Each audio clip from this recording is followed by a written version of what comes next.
ทำไมเขาไปชิวจังเลยอ่ะทำไมมันไปง่ายอ่ะมันเป็นโฟร์วิวเหรอเบี้ยนมาเลยครับเบี้ยนหลังสีขาวครับ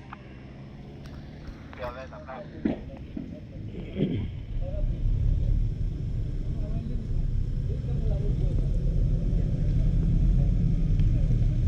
พี่โจครับพี่โจมาเลย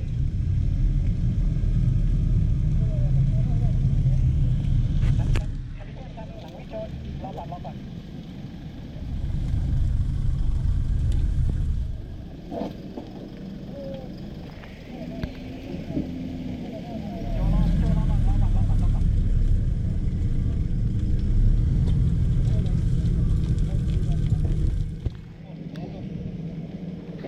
เอาละไฮไลท์เลยคันนี้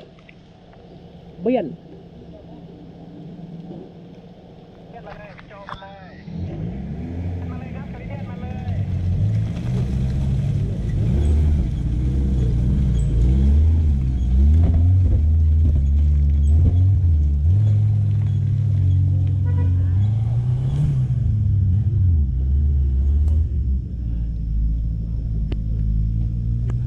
ยต่อหลังคาริเบียนมาเลยครับขึ้นรถมาเลยใช่อ่ะโดมมันเลย39อีมิดคันเร่งยอดเลย